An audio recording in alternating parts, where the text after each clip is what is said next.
Good afternoon, everybody. Actually, when I was invited to give this lecture this time around, I was told that you almost asked for this lecture to be close to 2 hours long, which I found difficult to believe, but anyway, I brought with me 90 slides. So if you're prepared to listen for like hour and a half, hour 3/4, I'll show you all the slides, but as I've just heard, it's a long day for you, so if you are tired, feel free to interrupt me at any time and say that you don't want to learn anything more about energy markets, at least today. But anyway, my presentation will be available. I'll leave it on this computer, so if anybody is interested, it will be possible to look at it at a later time. But anyway, the original presentation which I have with me is divided in 4 parts. The first part deals with the current situation on global energy markets. The second part looks at our energy outlook till 2030. And 2 last parts look at Russian oil and Russian gas specifically. But again, if, for instance, you are more interested in, say, Russian oil and gas, we may switch to these parts immediately after I'll tell you what we think about developments on energy markets now and skip the 2030 outlook. But anyway, so if anybody has guts to tell me, I mean, now what your preference is, then tell me. If not, I'll try to read your body language. And also, yeah, let's agree on one thing, that if you have any clarification question, you are welcome to ask it right away. If you have any sort of substantive questions, please wait till we complete the formal presentation, because we are supposed to have some Q&A period anyway. So after telling you this, let me switch into actual talk about the energy markets in the most stylized way you see it on the screen now. Basically, this slide shows you how the world economy developed last year, which is measured in GDP, and also how primary energy production and consumption developed last year. That's the middle column on the left-hand side. And also, of course, if one compares one to another, one gets energy intensity, which is the 3rd column. And what is easy to see immediately upon looking at this slide is that basically both global economy, GDP, and global primary energy consumption grew less than the average for previous 10 years last year. It's no secret that global economy experiences hardships, particularly in Europe, and although sort of formally the crisis is behind us, recovery is likely to be slow and pretty moderate. That's why last year we see GDP growing less than we used to, and energy consumption growing less than we used to, and actually energy consumption was growing even slower than GDP, and that's why you see that energy intensity declined more than was common over the previous 10 years. If you look on the right-hand side, at sort of more or less aggregated regions, you see that what I've just told you is true for all regions in the world, with the exception of Africa. Africa was the only region which actually grew faster than before.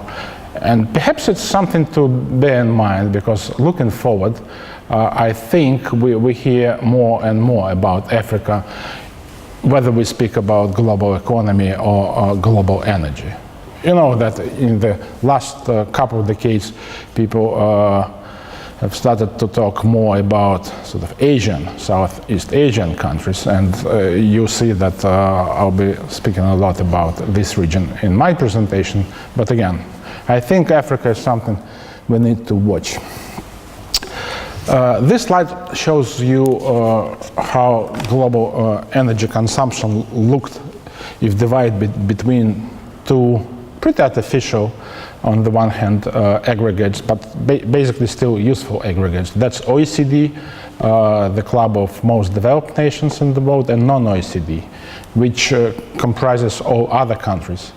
And this particular aggregate might look artificial, but it is useful, because basically if one looks at energy patterns, economic patterns, and many other things, including social development, there are significant differences between OECD and non-OECD, and there are similar features which allow to combine non-OECD countries in one international aggregate. Anyway, looking at this slide, you see that in OECD, primary energy demand, and primary energy, as you perhaps know, is not all types of energy we consume. For instance, if we think about electricity, it's only hydro, nuclear, and renewable electricity, which is included here.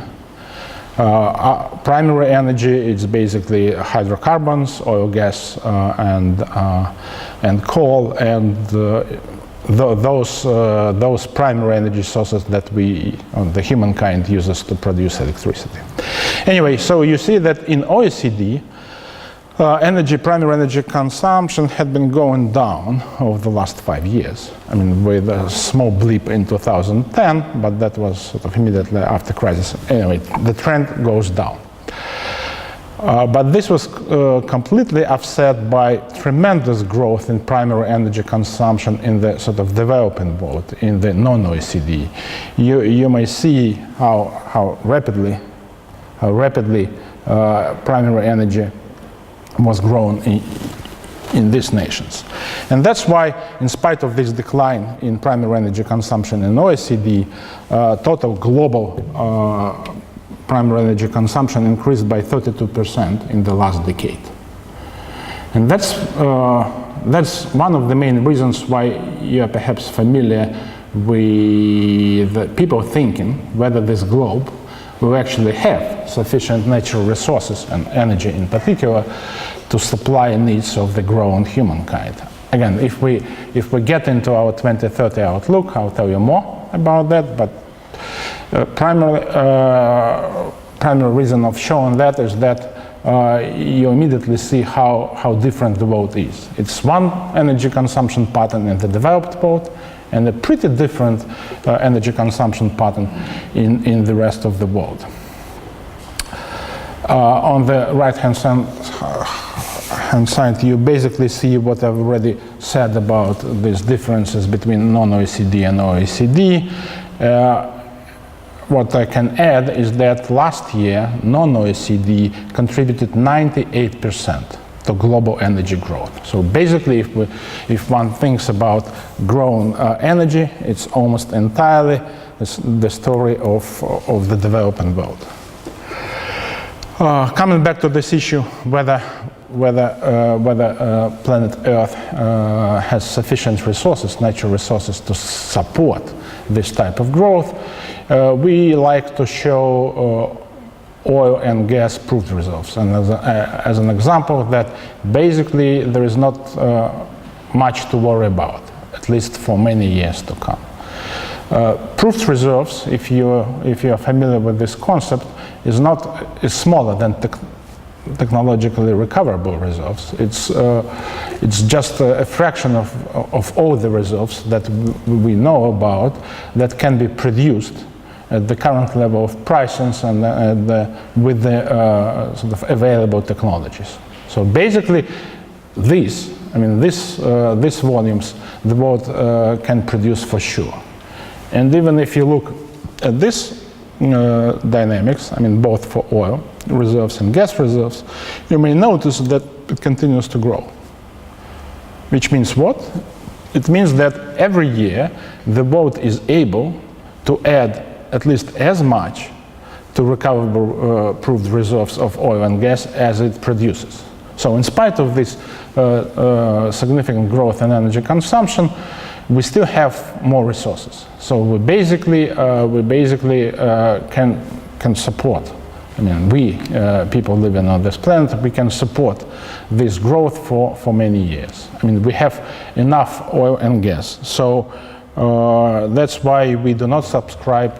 I don't know if you even heard about that, because it has become less popular in last years. But basically, some time ago, the theory of peak oil was pretty popular. So people were basically claiming that we would not have enough oil to allow people to consume more energy.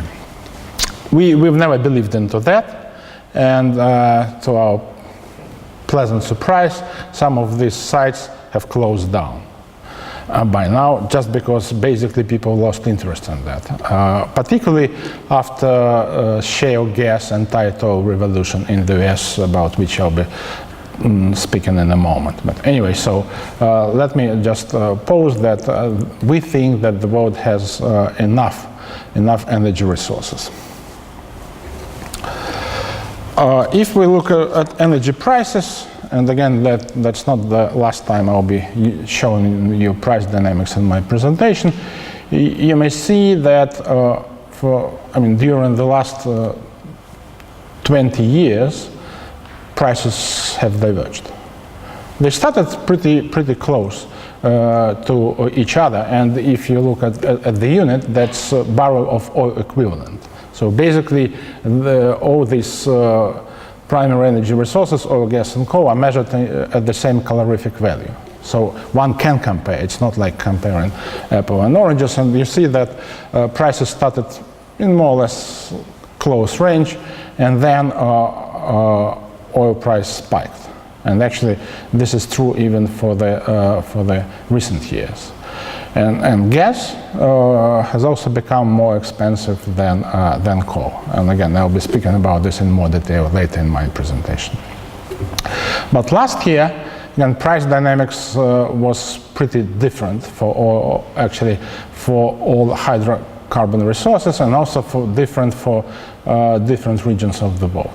You may see that oil, measured as Brent, and we can, if anybody from you is from the US and is more familiar with WTI, we may speak why there was a difference, a significant difference between Brent and WTI, I mean, two main crude markers last year. But anyway, so if we look at Brent, it was pretty stable.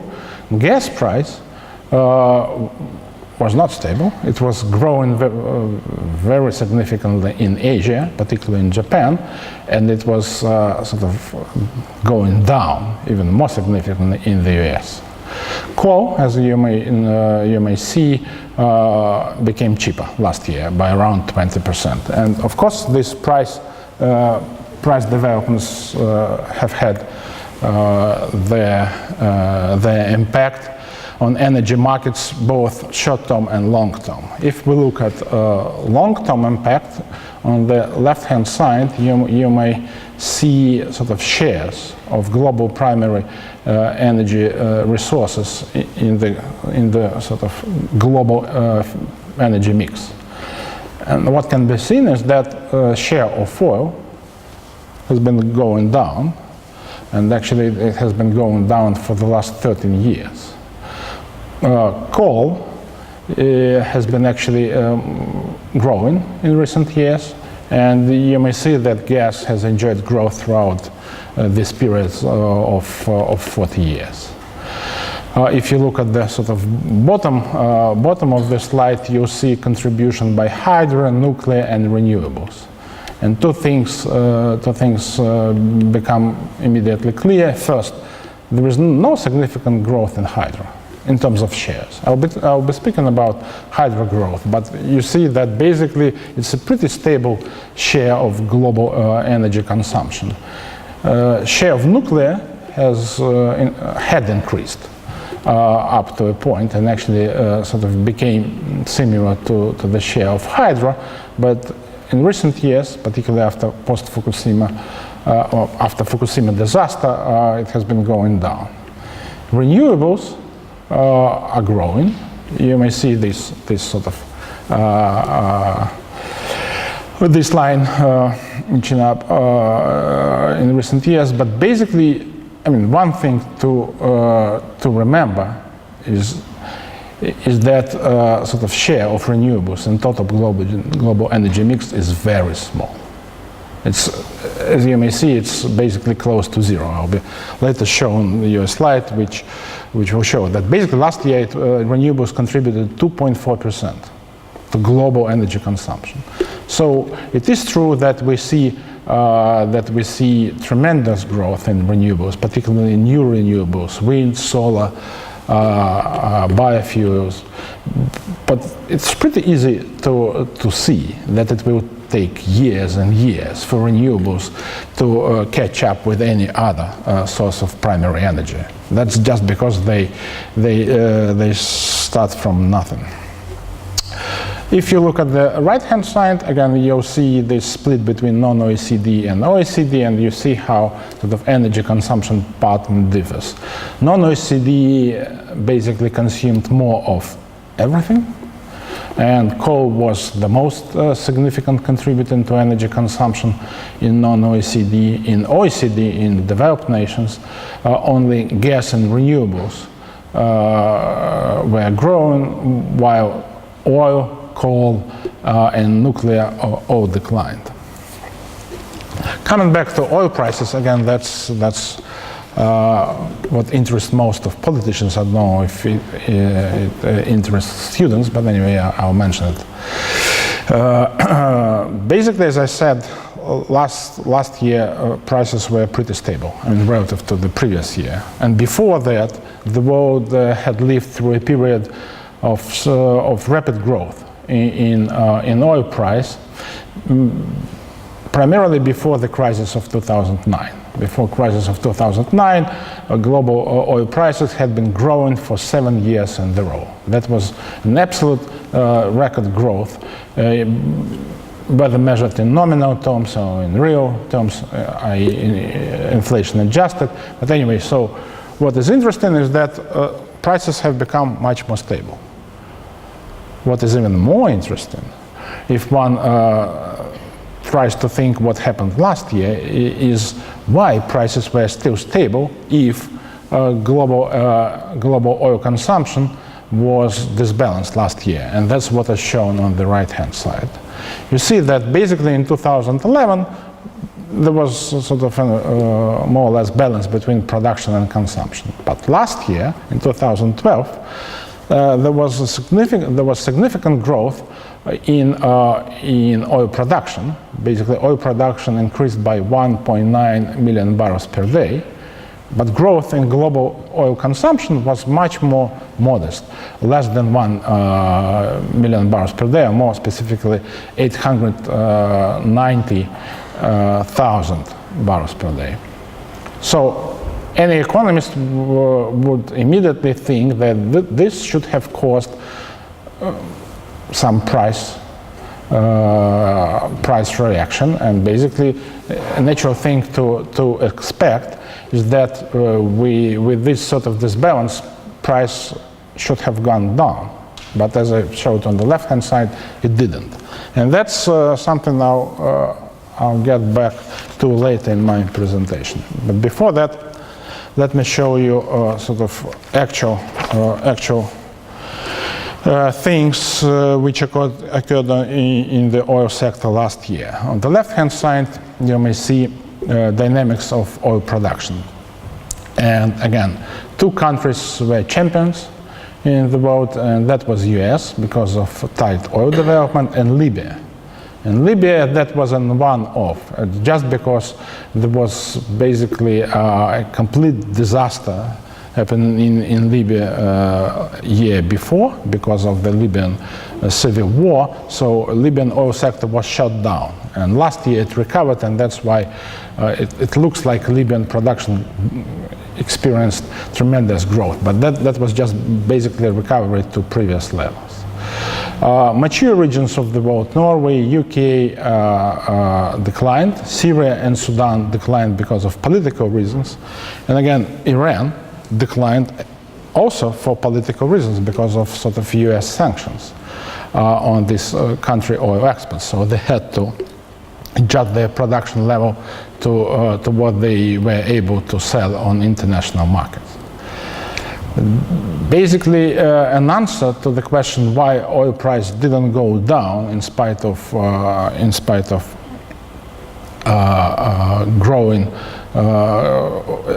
production growing much faster than consumption, is showed on the right-hand side. Here you see disruptions in main oil producers last year. As I said, in 2011, it was mainly Libya. Last year, Libya recovered, but we saw supply disruptions in Sudan, Iran, Syria, and Yemen. And that was part of explanation why price didn't go down. And basically, how it impacted the world, it impacted in a way that people got nervous about potential disruptions. So people were keen on building up oil storage, just because if one expects sort of policy-driven supply disruptions, one may think that it's good to have some stock of oil for a rainy day, and that's exactly what we think happened last year. But anyway, because of this developments in oil production, we may see that import dependency of different regions of the world changed differently last year. You may see that U.S. import dependency keeps going down. And again, in our outlook, I'll be telling you that we expect the U.S. to become almost completely energy self-sufficient by 2030. European Union also sort of is experiencing declining import dependency, but one actually not even region, but country in the world which becomes more and more dependent on oil imports is China. And that's again why I've already seen some sort of people specializing in geopolitics thinking, who would be actually caring about Strait of Hormuz in 20 years from now? Whether it will still be the US or it will be China, who will depend on sort of Mid-Eastern oil much more than the US or any other North American country.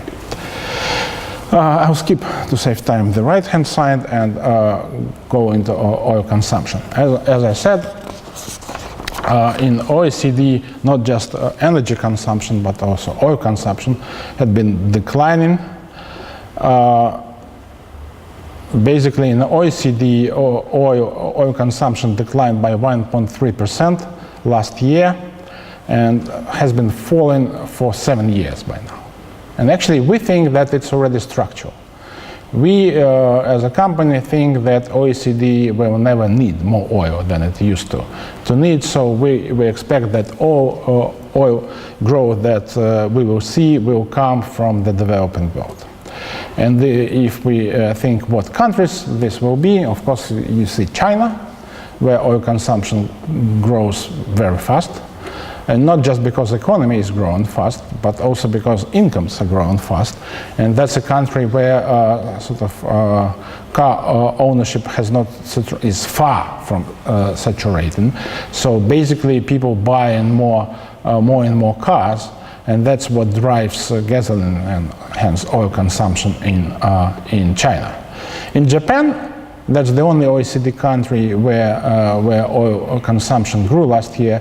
That was a temporary effect, just because after Fukushima, Japan had to use all they could to substitute for lost nuclear. As you know, Japan has closed down all its nuclear reactors, and so they had to substitute something for this lost power. India is, of course, a structural thing. I mean, China and India are countries where we do think that oil consumption will keep growing as income in this country will rise.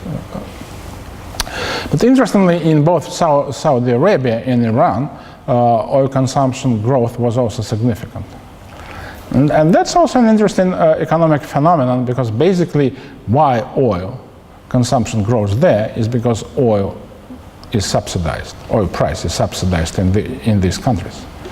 Basically, unlike China and India, we think that we will not see growth in oil consumption continuing, at least in any significant way, in either Saudi Arabia or other Mid-Eastern countries, just because we think that they will have to get rid of subsidies. And without subsidies, we think that sort of oil consumption there will behave much more sort of normal.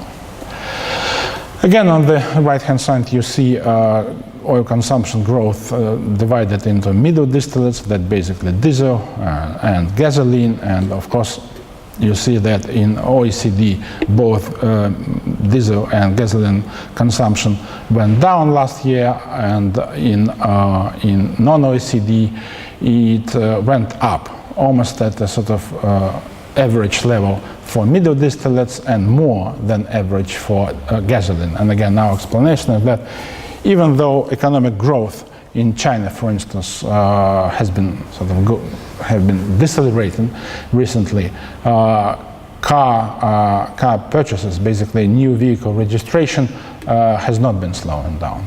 Just because people do want to buy cars, even if they do not expect their income to grow as fast as in the previous years. And that's exactly what is shown on this slide. You may see how basically the global car fleet changed. Only sort of 20 years ago, there was not many cars sold in China. Last year, basically China accounted for 52% of global car sales. So in basically over half of cars sold last year was sold in one country, in China. And that's, as I've been telling you, is something which we will continue. That's basically the last piece of the story why oil price didn't change last year. I told you that people were keen on building storage. Usually when people speak about oil storage, one indicator everybody watches is this OECD commercial inventories, which you see on the left-hand side. But what we learned last year is that this particular indicator became less informative than it used to be. And why? Why is shown on the right-hand side, where you see that actually, again, because of growth in China and because of build-up of strategic oil reserve in China, a lot of inventory increases last year were happening not in the developed world, in OECD, but actually in China. And that's exactly why in spite of this disbalance between growth in production and much smaller growth in consumption, price didn't fall. It didn't fall because actually consumption is what is used today, and it does not include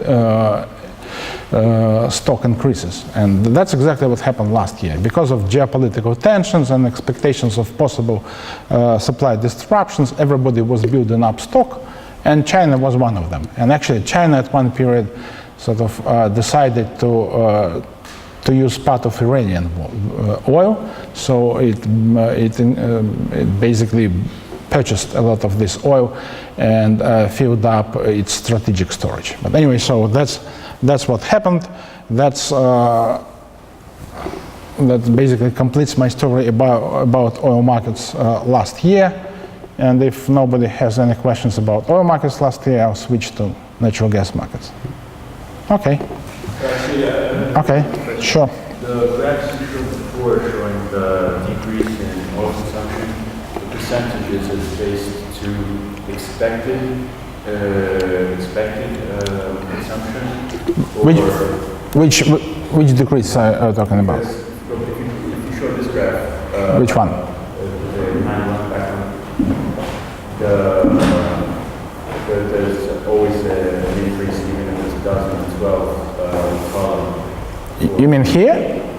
For non-OECD. Yeah, non-OECD was growing, yeah. But OECD... And for 9-1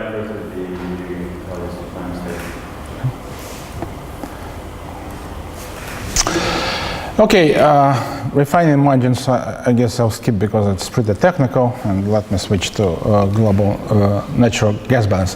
Anyway, if any of you is interested in sort of energy economics, refining is one sector to look at, because unlike oil production, which is sort of monopolized by OPEC, oil product market is not monopolized, and actually this seemingly small difference made a huge difference, actually, because if on oil market one always think about what OPEC does on oil product markets, basically it's textbook type competition. So and that makes a tremendous difference. But anyway, if we look at sort of natural gas, you'll be seeing pretty much similar story to oil. Again, in oil, tight oil development, tight oil production in the US made huge difference, and on gas markets it was shale gas in the US which made huge difference. You may see on the left-hand side that basically both production and consumption growth in the US was the most significant among all other regions of the world last year. And you may see that that consumption in the US grew actually even faster than production.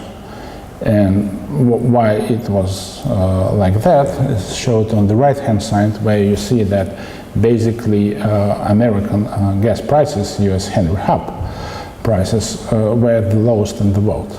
And as I'll be showing you on the right-hand side of this slide, it caused reduction in drilling activity for gas. So basically, oil and gas companies or energy companies in the US switched from drilling for gas to drilling for oil. But in spite of that, production in the US, gas production in the US, still grew last year, and that was primarily on the account of associated gas, which you may see on the left-hand side. So basically, even if companies drilled for oil and produced oil, which was more valuable, still they produced associated gas, and it was utilized. And that, contrary to expectations of some in this country, led to continuation of growth in natural gas consumption in the US. What will be important to bear in mind for my sort of later slides is that these low gas prices in the US led to pretty significant fuel substitution in the US power generation. Basically, as you may see on the right-hand side, gas has been squeezing out coal from the US power generation in recent years, including last year. And the reason was, you see the small yellow bars. I hope that, yeah, they are yellow on the screen. So you see that gas price in the US went below $3 per million British thermal units last year, which made it very cheap. And actually at one point in April last year, gas price went even below $2. It was $1.83. That was the cheapest gas in the US for decades. And this substitution of gas for coal in US power actually resonated in the other region of the world, which happened to be Europe. And again, I'll be showing you what I mean a little bit later. So apart from shale gas revolution, as it's common to name it now, another thing which influenced global gas markets was growth in LNG trade.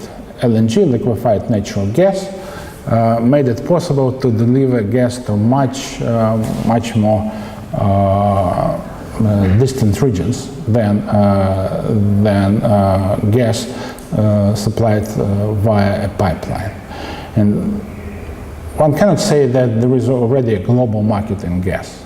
In oil and coal, we have global market. In natural gas, we still have three major regional markets: North America, Europe, and Southeast Asia. But what changes all this is exactly LNG trade. LNG, which allows Atlantic gas to go to Japan and basically supply gas from Australia to Europe. So that's sort of a technological breakthrough, not a particularly new one, but still something which still changes the nature of global markets. You may notice that for some for surprise of some, LNG trade declined last year. But again, that was a temporary phenomenon caused by cyclical nature of investment in this sector. It just happened that because of sort of a dip in investment in LNG some sort of years ago, last year only one new LNG plant was commissioned. And that's why this growth was offset by closures and maintenance in some other countries, and that's why we for the first time in years saw LNG trade going down. But if we look at a sort of longer term trend, it's important to realize that LNG trade has been growing faster than gas consumption by a factor of 3. So basically the share of LNG trade in global gas consumption keeps growing, and not just in total consumption, but also in no traded gas. So basically LNG trade has been growing much faster than pipeline trade, which again is an important thing to notice to understand how global gas markets are likely to change in the years to come. As I mentioned, the fact that the US consumed less coal in power generation last year resonated in Europe, and that's exactly what is showed on this slide. Basically, what happened is that coal, which became redundant in the American power generation because of cheap shale gas, was supplied to international markets, and actually quite a bit of it was shipped to Europe. Because of that, coal prices in Europe were going down over the years, in particular last year, and because of that, coal-fired power generation became much more attractive than gas-fired power generation. That's exactly what was shown on the left-hand side of this slide. So basically it was a reverse process. In the US, gas was substituted for coal in power generation. Europe was experiencing a completely reverse project. Coal was squeezing out gas out of power generation. Actually, in many European countries, gas-fired power generation has become completely uncompetitive, and one may see closures of gas-fired plants in Europe.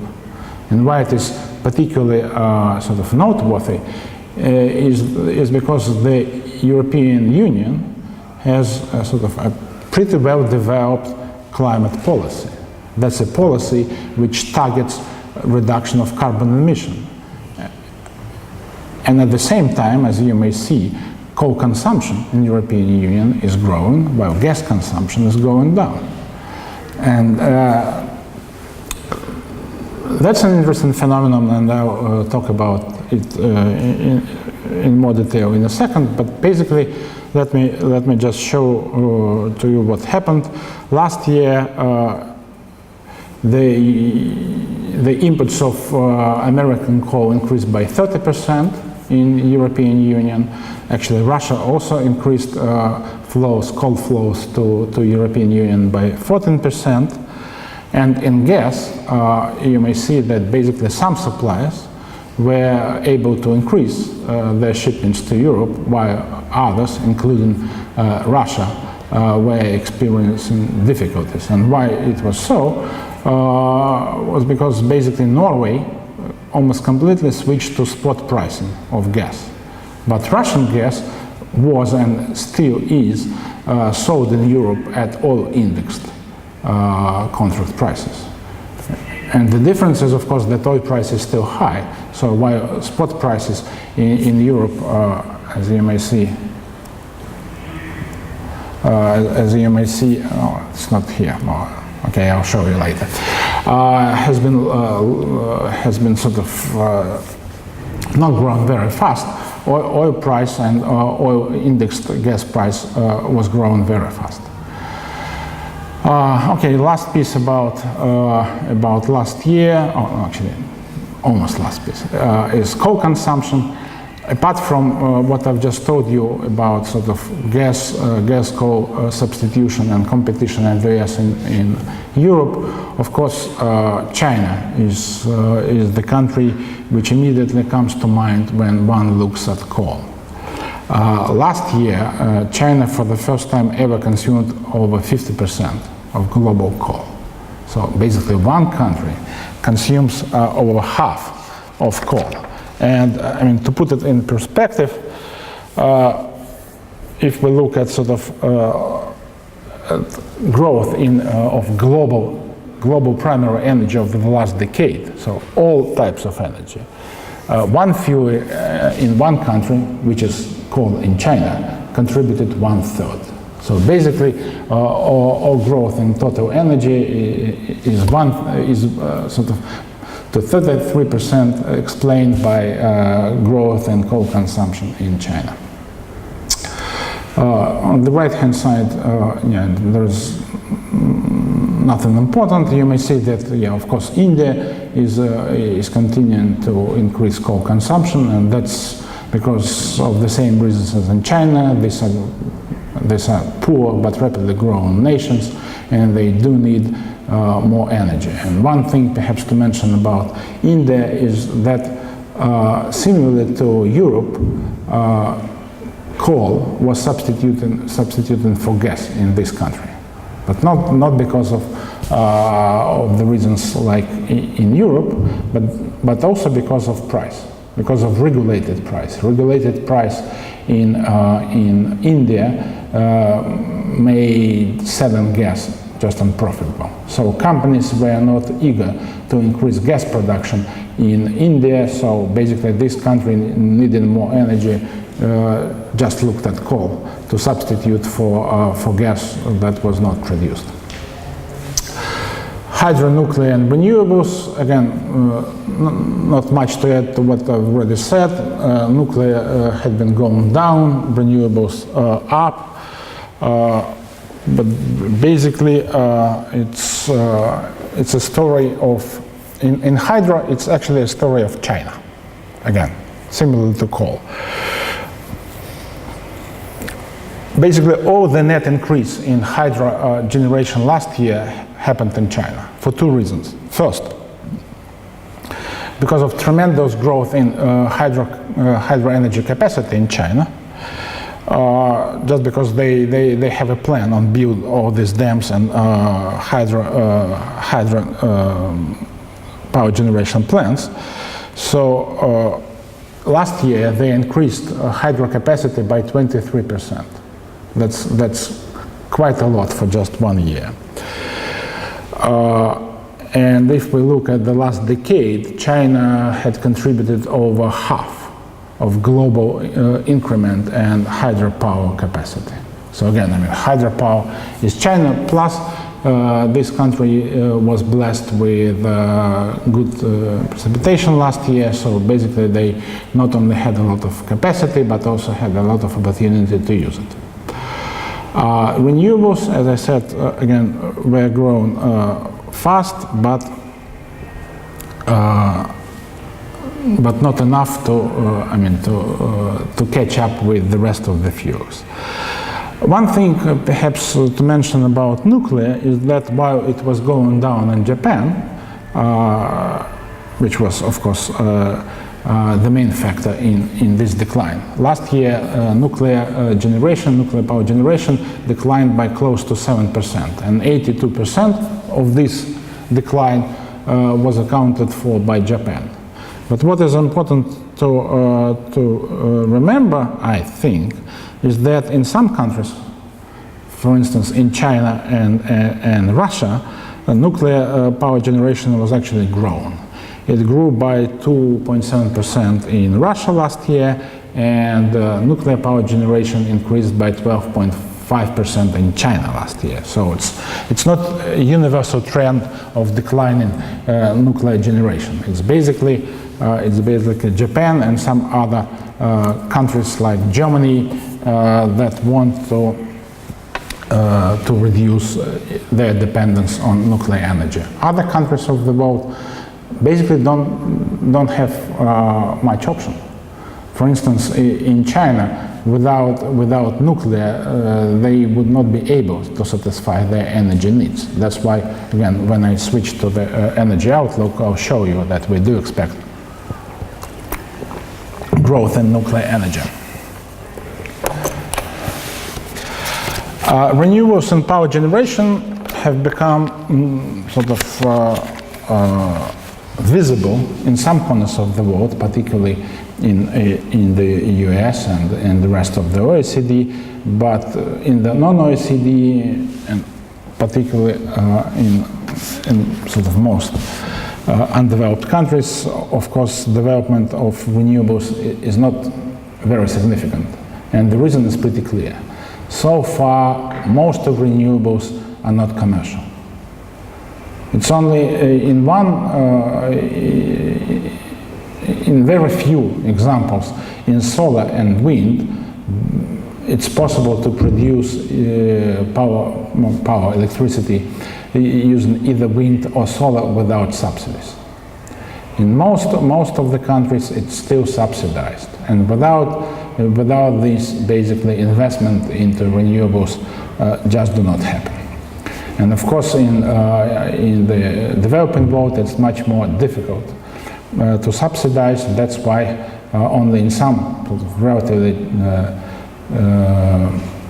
rich developing countries like China, we see growth in renewables.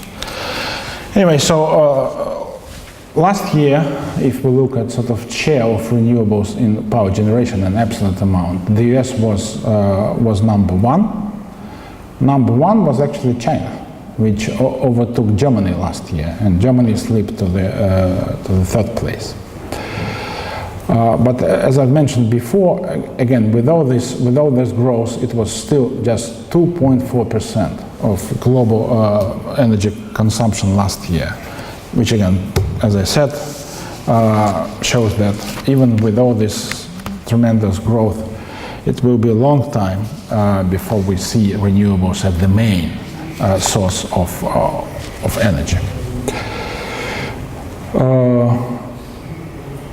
This picture, which you may see on the screen, of course, is not very encouraging. You know that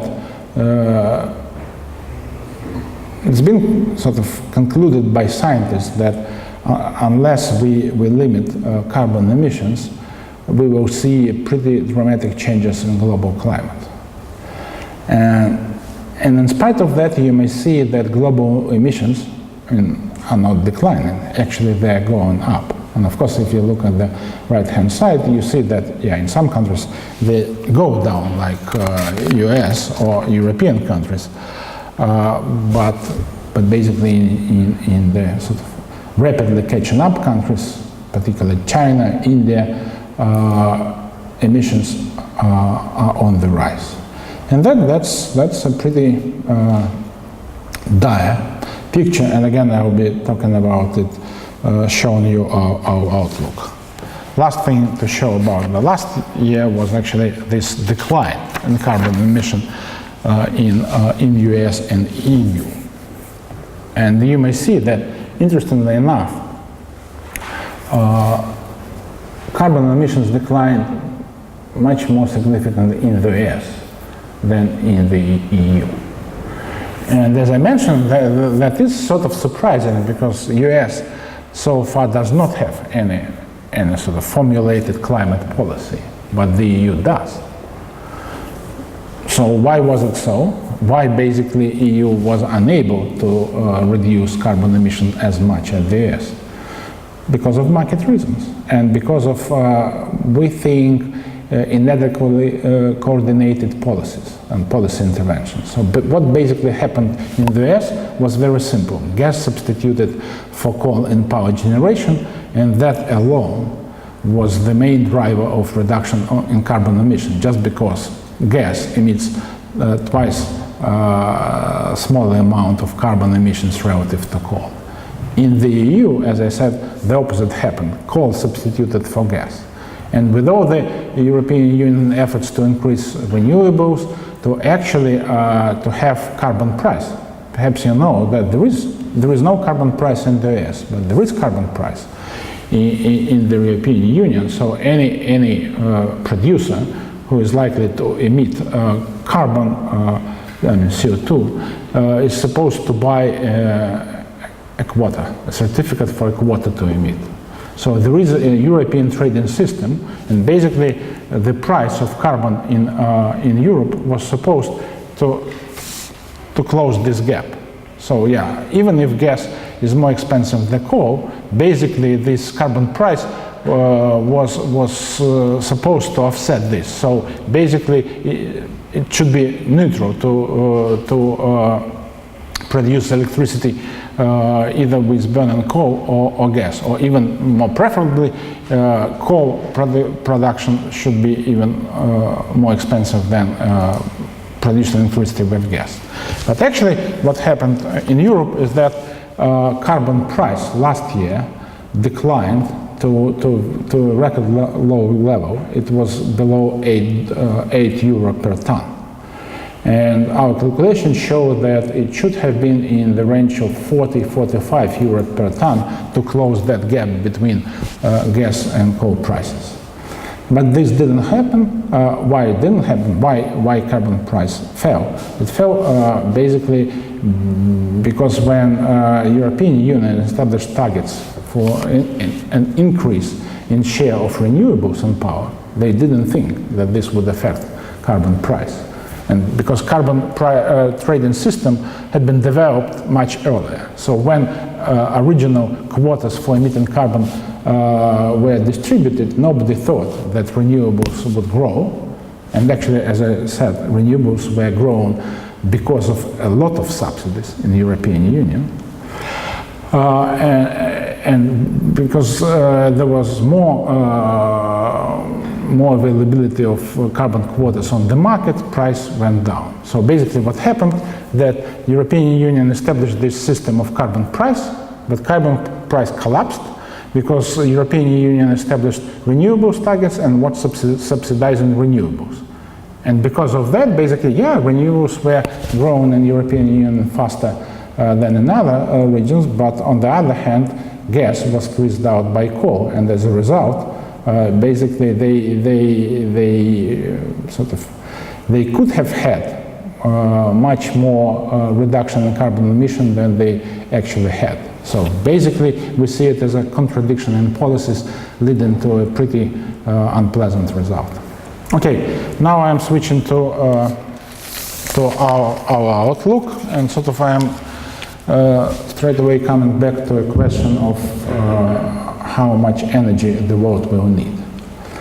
On this slide you'll see that by the year 2030 there will be additional 1.3 billion people living on this planet, so world population will increase to 8.3 billion people. We expect world GDP, world economy, to double by 2030. But actually, if you look at the right-hand panel, you'll see that we do expect growth in energy consumption. But actually, this growth will be much less significant than growth in either population or GDP. We expect global primary consumption to increase by 36%, which is a lot. But again, as I said, we expect global economy to double. So basically, we do expect a lot of growth in energy efficiency. What drives energy consumption? Growth in energy consumption is exactly sort of economic development in the catching up part of the world. You see that we do not expect primary energy consumption to grow in OECD, but all the growth will happen in non-OECD, where energy consumption will increase by 61% by 2030, which means that on average it will be growing by 2.5%. In OECD, over the whole period, energy consumption will grow by only 6%, which we may consider almost flat. If we look at the middle panel on the slide, you see that basically two sectors, power generation and industry, will increase energy consumption faster than all the rest of economy. Basically, fuel consumption by power generation will account for 49% of an increase in global energy consumption. And industry, the second most important sector, will account for 25% of increment in primary energy consumption, which means growth of 31%. The last panel shows you sort of relative growth of various primary energy sources. You see, perhaps you see, that oil will be growing less than anything else. We expect that oil consumption will increase on average only by 0.8% per annum. Coal will be the second slowest growing fuel. It will grow only by 1.2% per annum. Hydro and gas will be growing faster, both at 2% per annum. And interestingly, but perhaps you could have expected that, nuclear will be growing faster. In spite of everything what happened in Japan, we still think that nuclear will grow by 2.6% over these years. And renewables will grow even more fast by 7.4% per annum, but again, their contribution will remain pretty modest. If we look at sort of regions and sectors and fuels that contribute to this growth, again, you could have realized that China and India will account for most of growth in all the sectors, most importantly in power generation. And if we look at the fuel mix, you may see that basically power generation will increase use of all sorts of primary energy, so the situation will be diverse. We expect only oil to go down.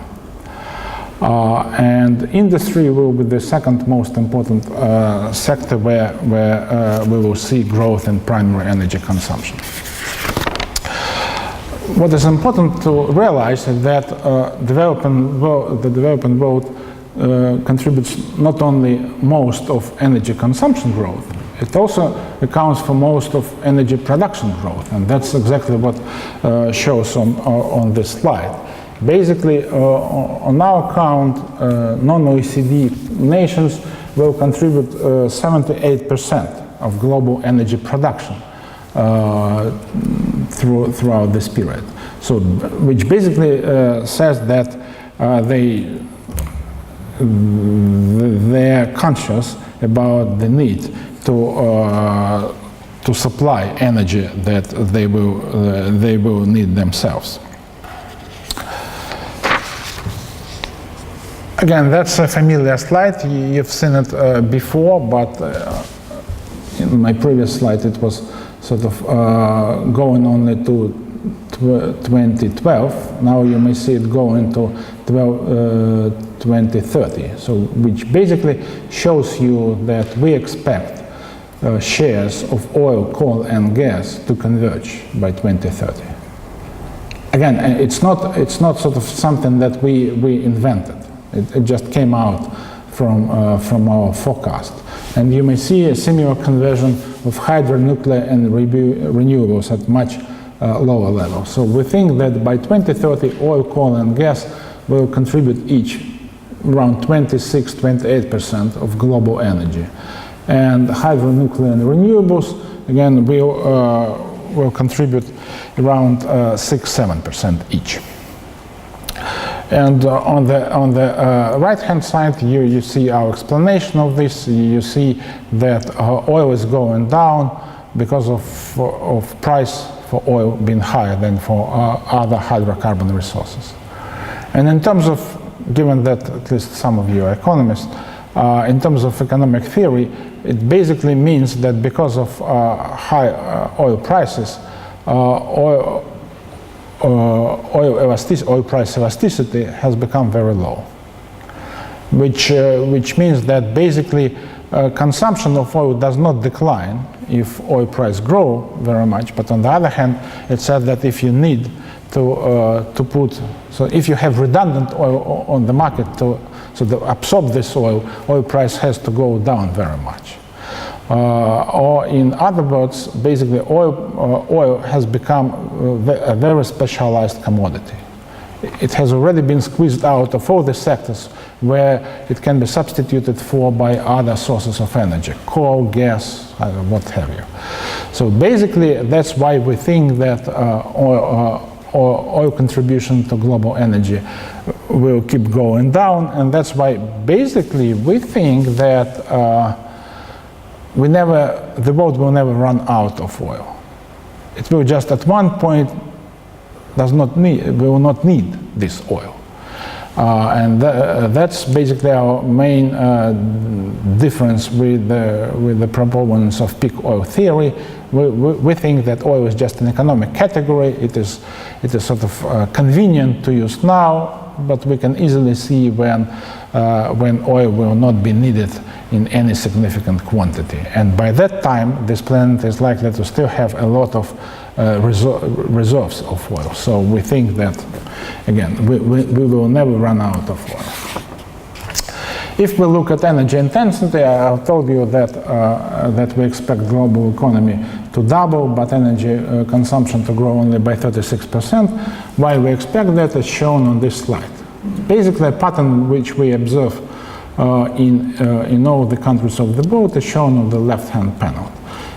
Basically, with industrialization, sort of energy intensity in any nation goes up, and after that it starts to decline. You may see that basically the US passed this peak in the early 20th century. It is also true about EU. China, which has a much higher energy intensity, has also passed this peak. So basically we think that by 2030 most sort of important energy consumers in the world will converge in terms of energy intensity. In other words, they will become more or less similarly energy efficient, which is driven by development of energy markets, but also basically by mass production and sort of unification of consumption patterns.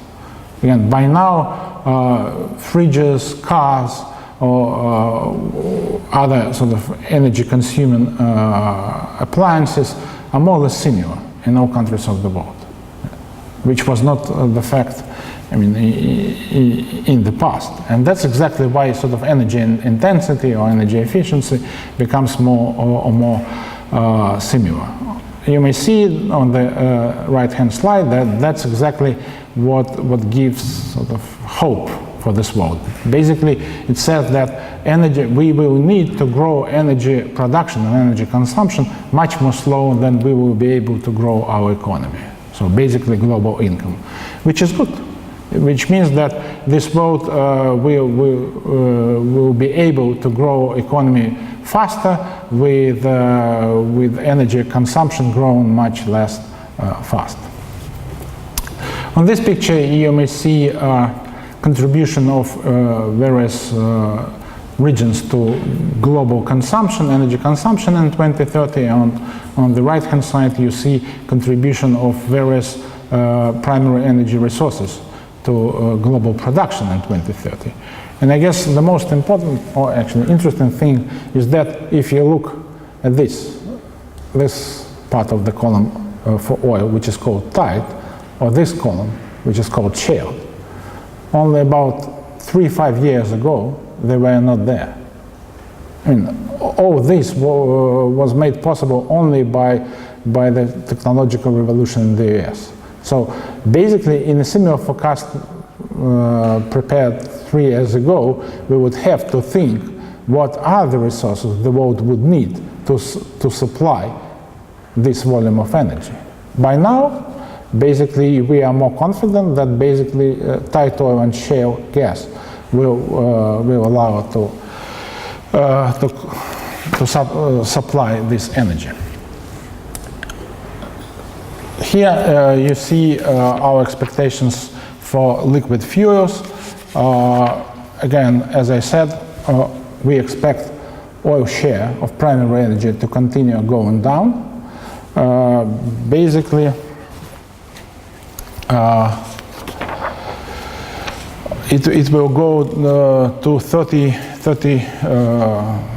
29% by 2030, 28-29%.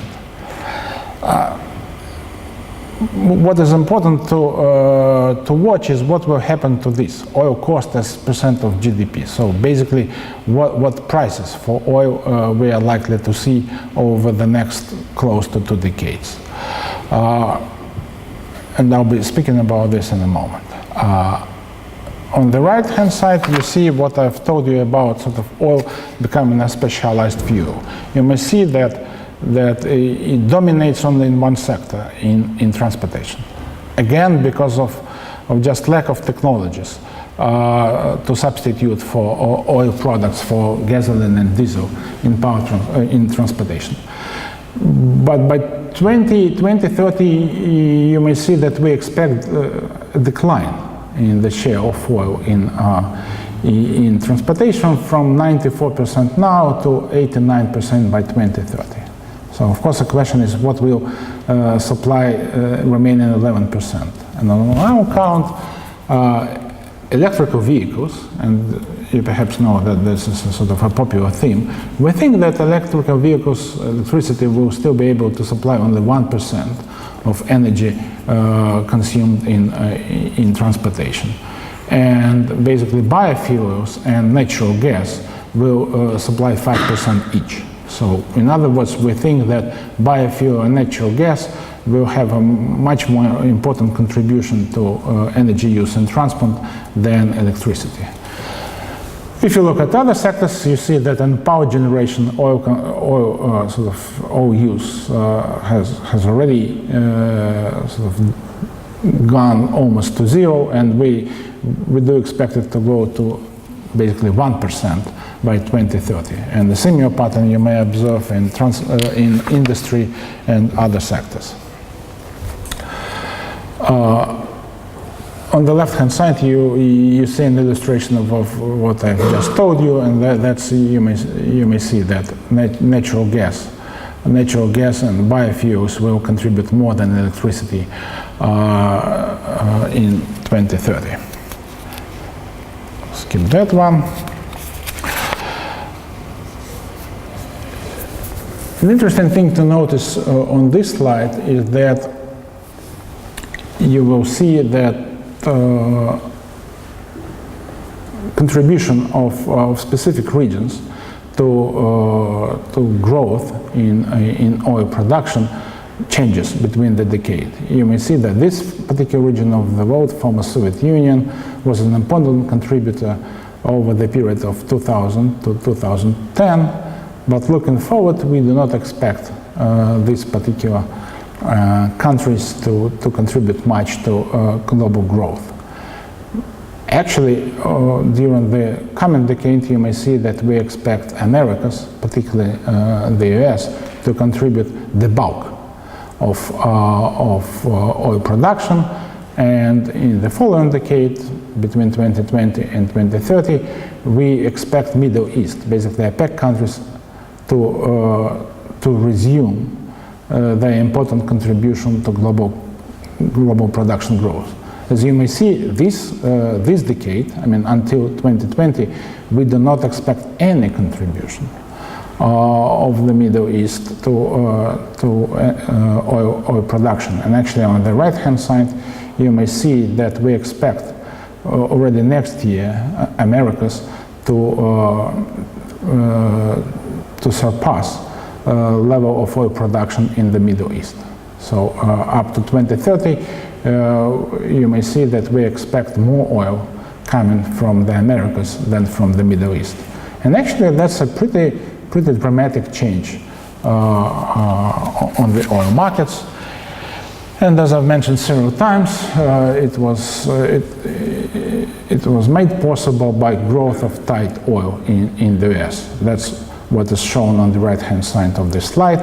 You see there's dramatic growth in recent years, and you see that we do expect growth in tight oil production in the North America to keep accelerating to 2020 and basically then to decelerate. On the other hand, you may see that post-2020 we do expect tight oil production to start growing in this country, in Russia. What I've just said about sort of oil production growth decelerating after 2020 in the US is actually a pretty significant assumption. Why is it important? It is important because it will affect a lot what is called call on OPEC. In other words, how much oil the world needs OPEC to produce. And why it is important is that basically, I've shown it on another slide, and I'm showing this again. In this decade, we see that all the increase in demand for oil in the world will be satisfied by growth in tight oil, in oil sands, and in biofuels. So basically, there is no room for OPEC. Even more than that, because of this dramatic growth in tight oil production in the US, we think that OPEC will have to reduce oil production. Otherwise, they will not be able to support prices. You know that basically the main purpose of OPEC is to support price at the level they like, what they call the fair price. But of course, it's a cartel, and again, that would be a topic for a completely different lecture of what drives oil price and on a monopolized market. But anyway, so at the moment, let's just take it for the fact that oil price is determined by OPEC. And how OPEC supports prices, it either produces more oil or reduces its production quota and produces less oil. And that's exactly what we expect to happen already in the middle of the current decade. We do think that OPEC will have to cut its production, and as a result, they will have a pretty significant growth in spare capacity. Spare or idle capacity is exactly a consequence of reducing production. Basically, you have same wells, but you shut some of them down to reduce production. But that basically these wells become your sort of idle stock or spare capacity. And of course, it is very easy to put these wells back on stream. You just turn basically, in most cases, you just turn a valve and oil starts flowing.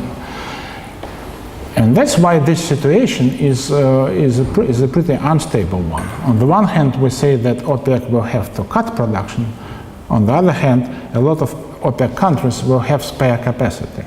And if we may learn anything from the past, we have to admit that this increases likelihood of some OPEC members starting to cheat. In the past, that's exactly what Nigeria did, Iran did, Venezuela did. So if they had spare capacity, so if they had opportunity to produce more oil than they were allowed to by OPEC, in many instances they opted for producing this oil. And that's why we think that we are likely to see a pretty interesting period for oil prices. We are sort of used to oil price being high and going even higher. Actually, what we say is that we will see a lot of downside pressure on oil over the coming decade. And actually, depending on whether this deceleration of oil production in the US happens or not, we will see either coal on OPEC starting to grow again, or actually this period of price uncertainty, of sort of uncertainty in how much OPEC oil the world needs to continue even beyond 2020. So basically, anybody who cares about oil price better watches very closely what happens in tight oil production in the US and actually in later periods in other corners of the world. Here's our expectation for global liquid balance by 2030. Again, as you may see here, basically non-OPEC growth will be almost entirely comprised of tight oil, biofuels, and oil sands. And this will completely offset reduction in production in sort of various mature regions of the world. Again, we think that the world, I've mentioned this several times, the world will have enough oil in 2030 and actually might have even more oil than it will need. So OPEC will have to think about how much they will be producing. I've said that they will have to think about tight oil. Actually, they will have to think about one more thing, which is Iraq. Iraq is an OPEC member, but it is different from other members in that it doesn't have a quota. So Iraq is the only member of OPEC that can produce as much oil as they want. They are not constrained. And surprise, surprise, they've been growing their production, and they do want to grow production to actually levels higher than in Russia, which is currently producing slightly more than 10 million barrels per day, or the Kingdom of Saudi Arabia, which also produces around 10 million barrels per day. So that's another big unknown which OPEC will have to deal with. Natural gas, again, same story about shale gas, I mean similar to tight oil. We think that by 2030 shale gas will contribute 17% to global gas production. And again, you may see that most of it we expect to be coming from US and Canada, but there will be some development of shale gas in Europe, in China, and in some other countries of the world. That's a precise picture of what we expect. You may see that shale gas by 2030 will contribute over half of North America gas production. In Europe, we are much more conservative. You may see that we see only a sliver of shale gas in Europe by this year. But when I speak about Russian gas, you'll see that actually it's not so much important how much shale gas Europe produces itself. It's much more important how much shale gas we will produce in North America, in China, and in other corners of the world. Gas trade, again, I've mentioned that LNG is an important development on gas markets. You may see that I've mentioned sort of recent deceleration in LNG trade growth. And it will be true for 2-3 years to come, but after that we expect a new wave of LNG plants coming on stream. So basically by 2030 we expect LNG availability to double again relative to the current level, and that's a lot. And that's a pretty important thing to keep in mind for countries like Russia, which are very much interested in how much gas they will be able to sell on international markets. I'll skip this one. That's our natural gas balance. I won't mention anything else about it. If you want, you may look at it. Coal consumption, as I said, it will continue to grow, again, primarily in China, but one of important assumptions in our forecast is that post-2020, this growth will decelerate. We do expect China to stop growing coal consumption, as crazy as we've observed in the past. And that's important. That's an important assumption. If this doesn't happen, basically the world will need much more energy by 2030 than we see it in our forecast, and also the world will be a much more dirty place. Just because, as I mentioned several times, coal is the most dirty source of energy. Non-fossil fuels, again, growth in all types, biofuels, or typical one, hydro and nuclear, both in OECD and non-OECD. In non-OECD, it is important to realize that basically China is growing solar and wind as fast as most developed European countries. That's an important development, and this will affect the sort of fuel mix in power generation. You'll see that renewable share will grow, while oil will decline. But still, again, renewable will be able to contribute only around 9% to power generation by 2030. So it will take another couple of decades for renewables to start really competing with coal or gas. In spite of what actually some politicians in the EU think, because basically if you speak to people in the European Commission, they think that post-2020 Europe will not need natural gas because it will be able to substitute gas by renewables, which we find difficult to believe. I mean, it would be a nice outcome, but first it is very expensive, because as I said, renewables will have to be subsidized. And also, again, if the European Union will want to see this outcome, they will have to fix their carbon price trading. And that's basically a pretty difficult task to tackle unless EU wants to become a completely centrally planned economy. Because again, if markets are allowed to work, of course, I mean, a free consumer would prefer to buy cheaper energy rather than expensive energy. Okay, I basically skipped this slide. Basically, the whole substance of this slide is to show that energy importers are using their energy resources much more actively than energy producers. So basically, energy importers account for a much smaller portion of global energy resources, and that's why they're importers. But they use these resources much more actively. So their contribution to actual production is much more visible than contribution by energy producers. Again, this is tight oil and shale gas production, which shows you that sort of below ground factors is not the most important, are not the most important ones in allowing production. So basically North America has less tight oil and shale gas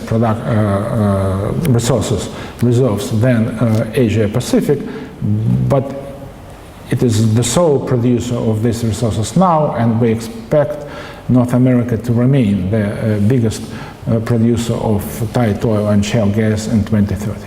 And that will be an outcome of above ground factors. Basically, we think that regulation, prices, subsidies, land allocation, and a lot of other above ground factors are more important to actual production of tight oil and shale gas than availability of physical reserves.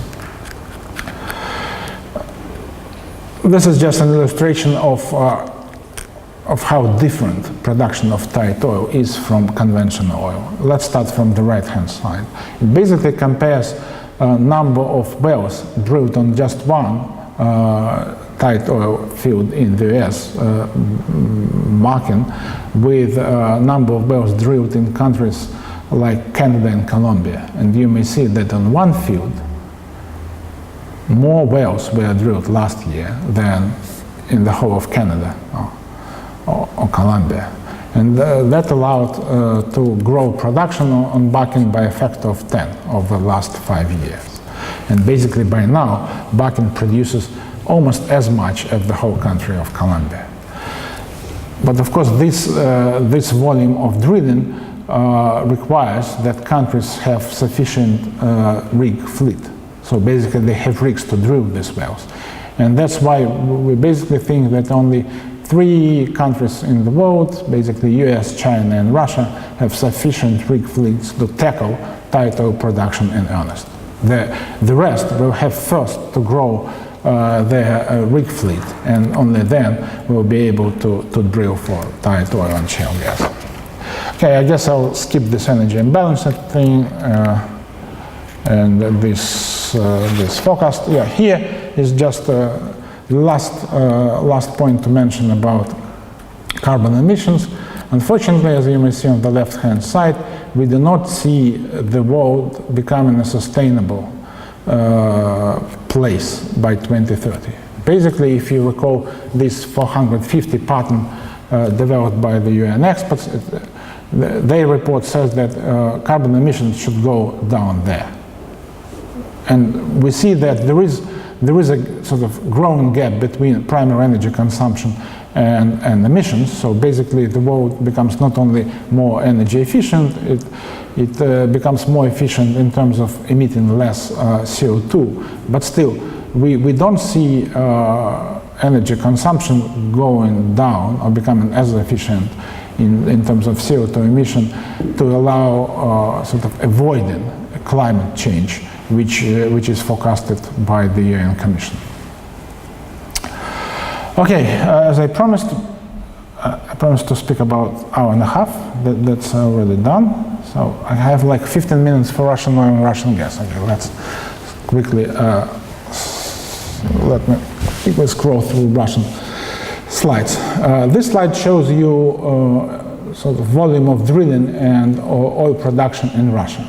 And one thing to notice is that basically, until very recently, there was a very high correlation between drilling and production of oil. So unlike in the Middle East, where, as I said, I mean, it's pretty easy to get oil, in Russia, it requires a lot of drilling. That's exactly why Russia ended up with a pretty significant rig fleet. So you may see that in recent years there was only one instance when Russian oil production went down. That was back in 2009. And actually it happened not because of the global crisis, or at least not entirely because of the global crisis. It had become clear already in late 2008 that the Russian oil production would go down. And that was clear exactly because of this decline, pretty significant decline in drilling. And why drilling declined is because basically, believe it or not, at that point in time, it became unprofitable to produce oil in Russia. And that I realized that it's rather difficult to believe in, because I've said that before the crisis, oil prices had been growing for 7 years in a row.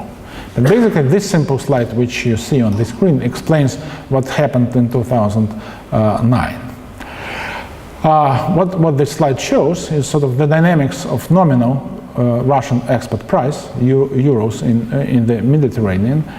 But then you may see 2 other slides. This sort of yellowish one is net price, which is nominal price adjusted for the tax take by the Russian government, so adjusted for export duty and mineral extraction tax royalty. And the red line is also adjusted for sort of exchange rate changes, so it shows you how much Russian oil companies see in constant dollars. And actually, you may see that since 2004, so over the last, basically over the last decade, not much has changed for the Russian oil companies. They still see in sort of nominal terms between 20 most of the time and $30 for each barrel they produce, although the nominal price is higher than 100. And then constant dollars, it's around $20. But what happened in 2008, and that's exactly what had preceded a decline in oil production, was this price. I mean, the price Russian oil companies actually saw going almost to zero. And that was exactly partially because of a decline in nominal price, but also because of sort of slow response and Russian tax system adjustment to this decline. So that's exactly when oil companies working in Russia started to lose money, and that's why we declined production then. Since then, the government has learned the lesson that they shouldn't do that, and you may see that both the volume of drilling and production has kept growing.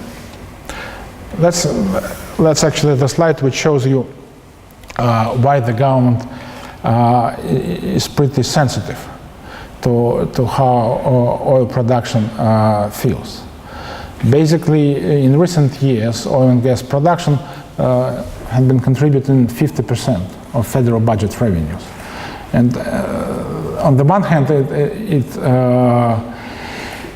is not very sort of pleasant to oil companies, because we are the first cash cow the government looks at if they need money. On the other hand, if they feel that what they do really makes our life miserable, they change fiscal terms quickly. That is exactly what happened back in 2008, because they realized that, again, if they strangle us, they will lose this money. Speaking of physical volumes, Russia exports half of what it produces in terms of crude and products. I mean, in terms of crude, and then it exports, it refines half, and then exports more of oil products. So in total, Russia exports 70% of oil it produces, which actually makes some people raising the question whether Russia actually needs to produce as much oil, because basically for its own needs it requires only 1/3 of what it produces. Let me tell you a few things about Russian refining capacity. Russia has 28 relatively big refineries, but the problem about Russian refining is that let me show you this slide first. Most of Russian refineries are very old. Actually, the bulk of Russian refineries were built in the period, you may see, in the 60s and the 50s and till the middle 60s. And because of that, actually most of big refineries ended up being located in the Urals, where most of oil was produced by then Soviet Union in the 60s, or behind the Urals. Why does it matter? It matters because basically these are refineries which are located very far from main export markets. So basically, in terms of refining economics, one should think twice before deciding whether it makes sense to export refining products or not. In spite of what I've just said, Russia has been exporting a lot of oil products, and I'll explain why in a second. But first, let me show you another slide.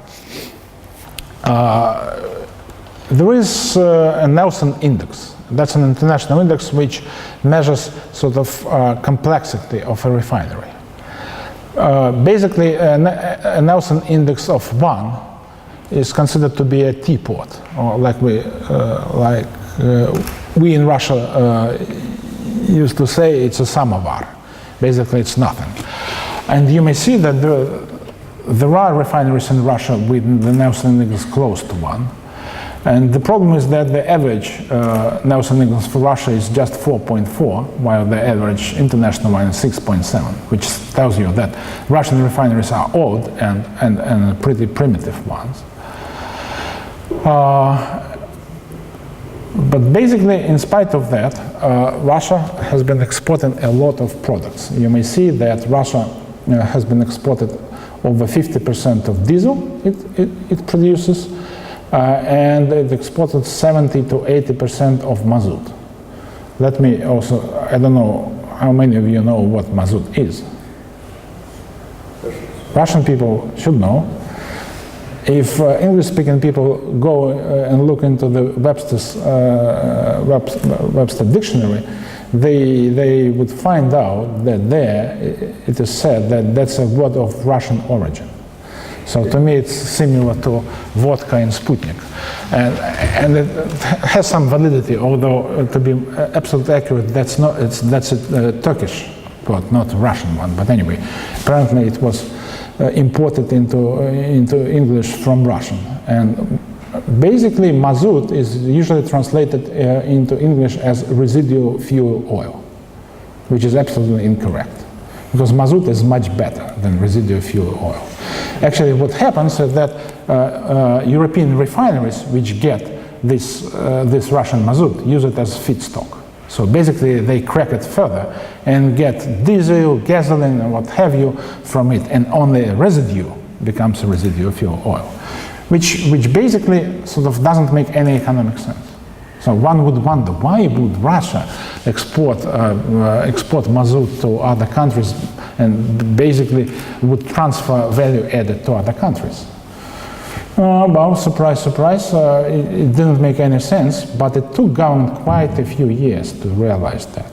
So the situation actually changed only 2 years ago, in the spring of 2011, when the government finally realized that it didn't make any sense to tax exports of mazout at a level much lower than exports of light distillates,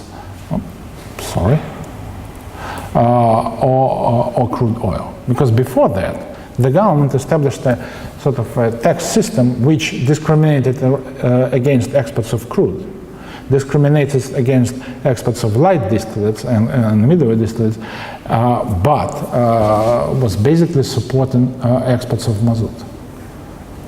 Again, the system didn't make any sense. It was pure sort of value transfer to European refineries, but that was true. But since then, the government has realized that they need to change that, and they already did it in 2011, as I said. So they introduced a system which is currently called 60-66, which means that basically by the fall of 2011, export duty on mazout was increased to the level of 66% of the export duty on crude oil. And actually the government promises to increase it to 100% of crude oil by the year 2015.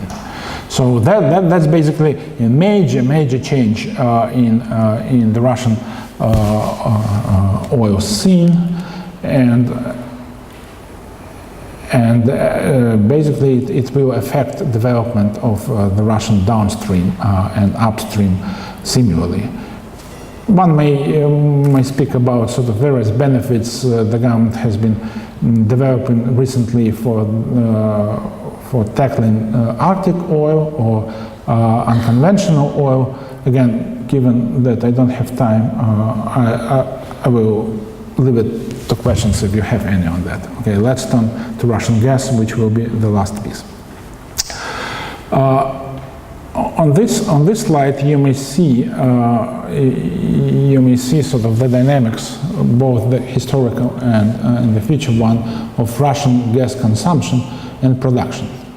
Several things to mention about this is that for the last, first thing to mention is that for the last 4 years, Russian gas production had been below levels in the US. And that's not because Russia doesn't have gas reserves. Russia still has more gas reserves than the US. But basically because of this competition on European gas markets, where sort of American coal substituted for gas, and first of all it substituted for Russian gas because it was most expensive, didn't allow Russia to produce as much gas that it could have. Also, you may be aware that there is one dominant company in the Russian gas sector. Its name is Gazprom, and just over a decade ago it used to contribute close to 100% of Russian gas.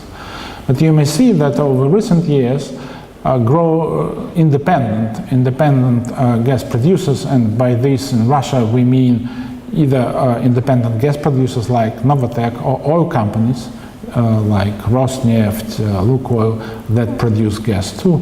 So we see that their share of production was growing. Actually, last year they already produced, they contributed 38% of Russian gas production. What is even more important to understand is that these companies are not allowed to export gas. So they have to sell this gas on the domestic market. And because of that, you may realize that their share of the domestic market is even higher than their share of production. And actually, if the situation doesn't change, we are likely to see independent gas producers capturing over 50%, over half of Russian markets pretty soon. Why is this important? It is important because people in Europe, and actually not only in Europe, are very interested in what happens to Gazprom. Gazprom so far, as I've again said many times, prefers to tie its gas prices to oil. And many people outside of Russia do not like that. But in any case, they're interested whether Gazprom will be supplying gas to Europe, to China, or will not supply this gas at all. I mean, my take is that actually Europe is the only hope for Gazprom to increase production. Because actually, if you look at the dynamics of Gazprom production over recent years, it's been declining. It's been declining because Russian gas production, total gas production, was growing apart from last year, but it was grown on the account of independent gas producers. Gazprom production was going down. So if we sort of acknowledge that domestic market would be more and more captured by independent gas producers, if Gazprom wants to produce more gas, they will need to tackle export markets.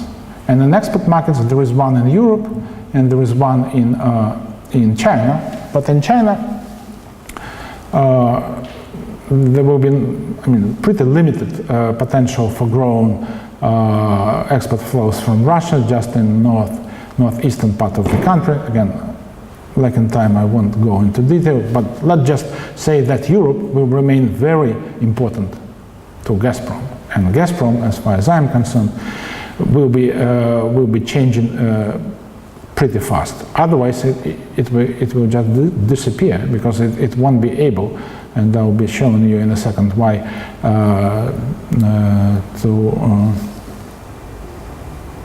to survive. Anyway, so this slide shows that we do not expect much growth in domestic gas consumption. Power generation is, of course, the main consumer of gas, but gas is already contributing 2/3 of fuel used by thermal power generation, so we do not expect this going up. Europe, as I said, is sort of conscious which gas it wants to buy. Over the summer, Gazprom was in complete joy because Europe was increasing, you may see it on the slide, was increasing intake of Russian gas. But that was a temporary phenomenon just because Europe had exhausted its gas storage. Because of a cold snap last spring, they depleted their gas storage much more significantly than they used to, and they needed to sort of to put more gas in the storage at the time when LNG became expensive because it was needed in Japan. Japan needed, as I said, all types of energy, including gas, to substitute for lost nuclear.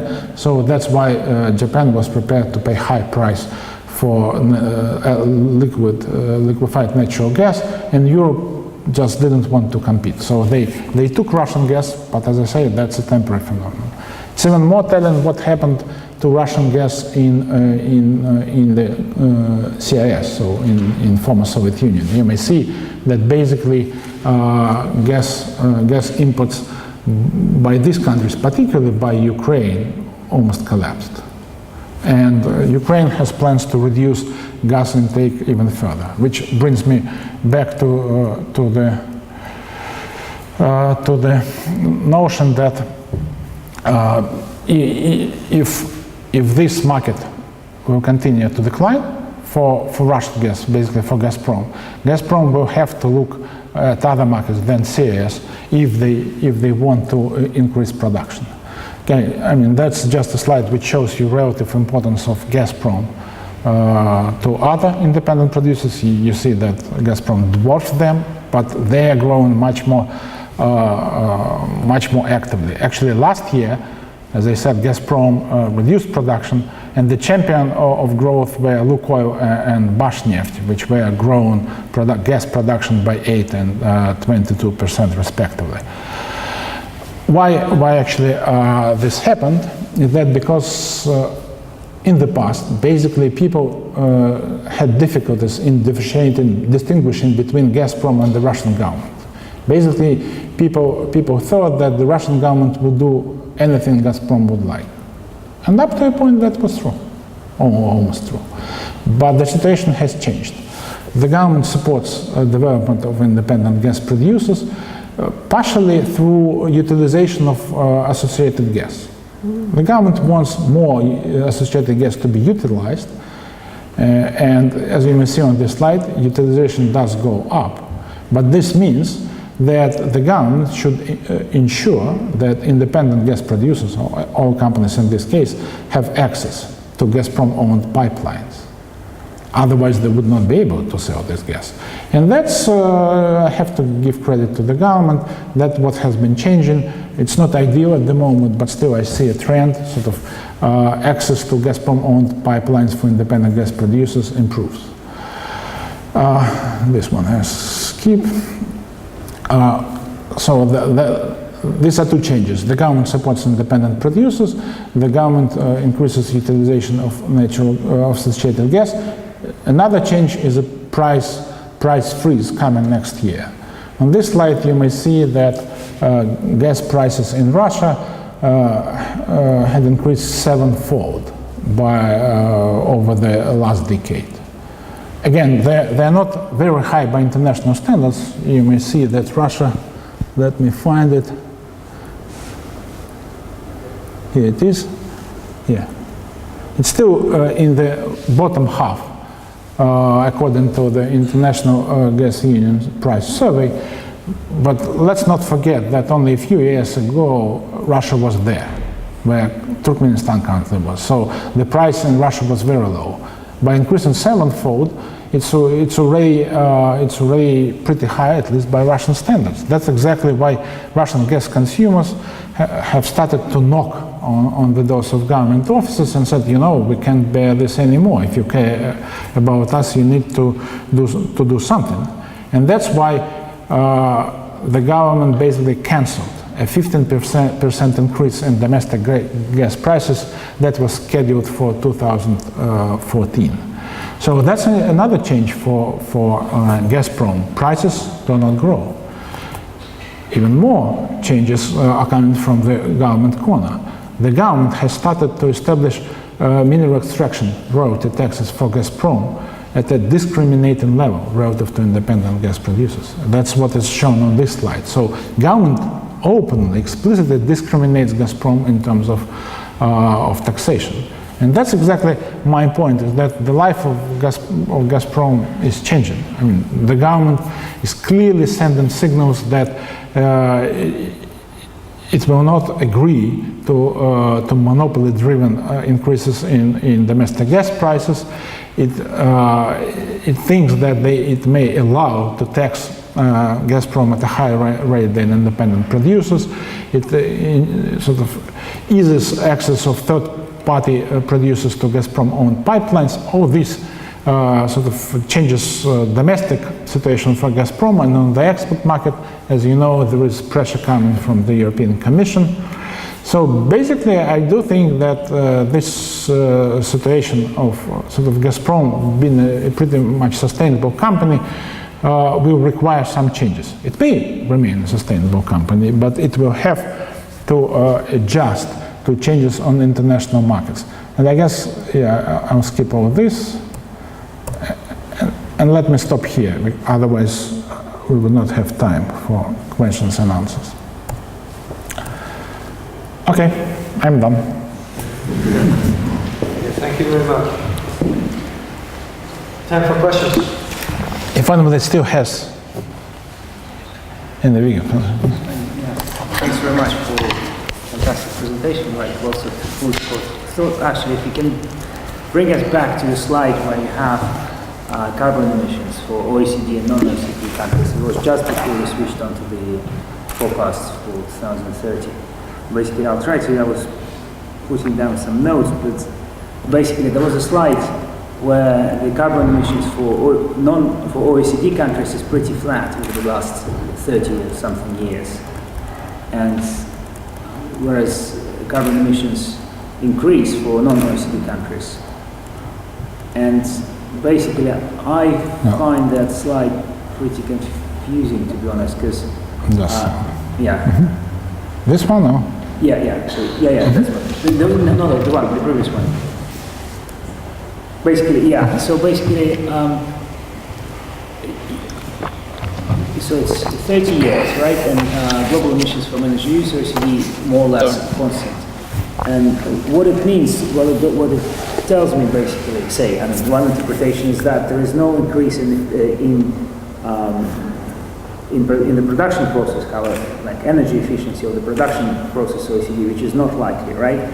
Or there is no effect of carbon taxing of production in OECD countries, which is also probably not correct. But then, what's the story behind this? Because this graph correlates pretty well with the level of the population level in those countries over the same period, and also correlates well with the production levels, another graph.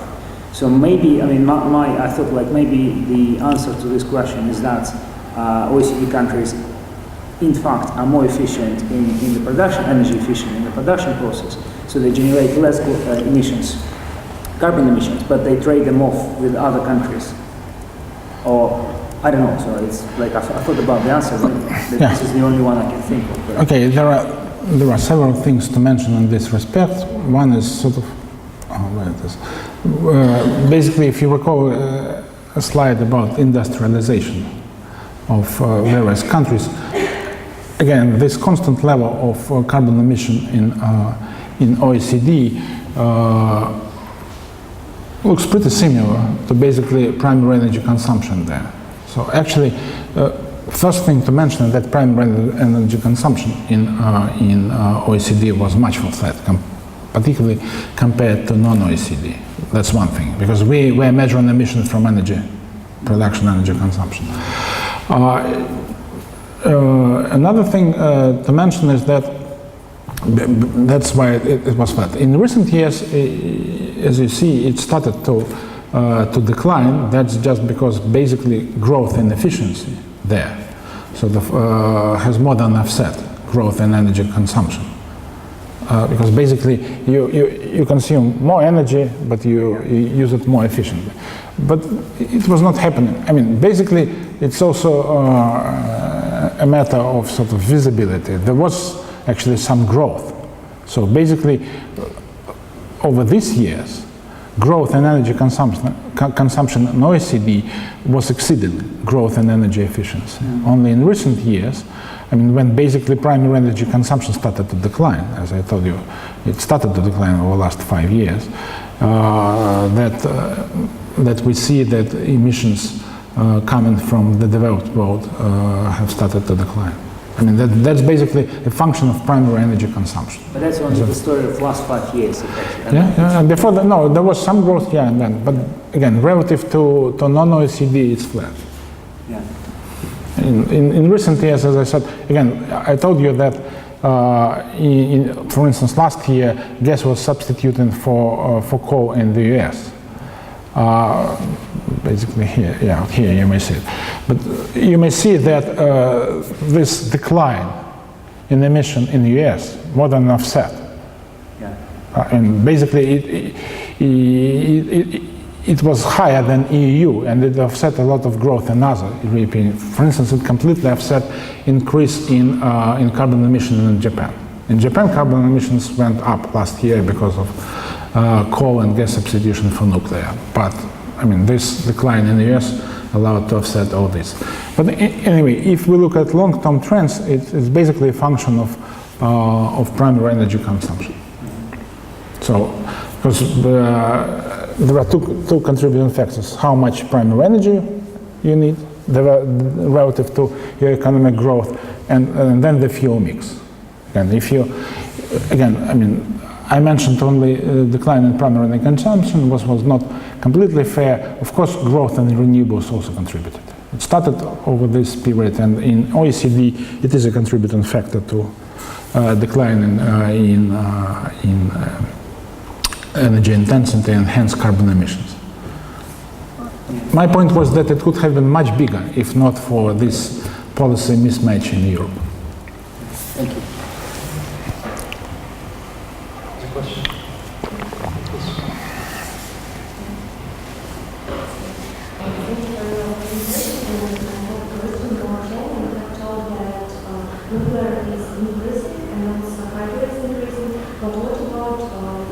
Changes in the structure of consumption of different energy resources and also in production according to its national energy policy. Well, if we look at China, I mean, you mean looking forward, we think that hydro in the future will not be able to grow as fast as in the past because they've basically tapped almost all the resources they have. They will grow renewables pretty significantly, particularly solar and wind, but they will have to grow nuclear, and that's what in their plan. Because again, if one turns to power generation, you know that solar and power are intermittent sources of energy. In other words, if there is no sun shining or if there is no wind blowing, you cannot produce electricity by either sun or wind. So you need some sort of reserve backup energy source. And nuclear is one of these sources, just because, again, also China will experience growth in what is called base load. And again, it's pretty difficult to use intermittent sources of power energy with intermittent resources. So basically, you need something more stable, like nuclear or gas. Gas, China also has plans to grow. They want to increase contribution of gas to 9% by 2030 from less than 4% now. So it is a significant growth, but again, I mean, basically coal will still be supplying most of energy needs in China by 2030. I was shown a slide where we sort of forecasted deceleration in coal consumption growth post-2020, but still again, I mean, China will be a coal-driven economy by 2030, with higher contribution by nuclear, hydro, renewables, and gas. I mean, by 2030, if I recall correctly, we still think that China will be, or at least China and India will be contributing 52% of global coal consumption. So I mean, these two economies will be still relying a lot on coal.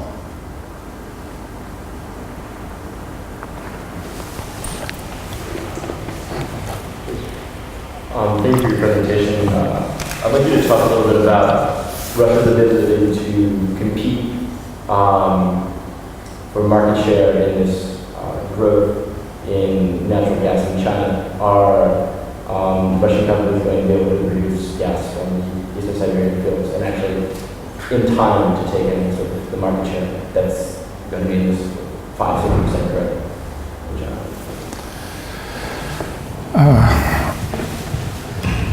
what I may say that Russia would have been much better off if it had been more successful in negotiating gas sales to China. Because if you know, I mean, this story dates back to late 20th century. So Russia spent over 15 years in an attempt to negotiate a gas contract with China. And during this time, a lot of things have changed.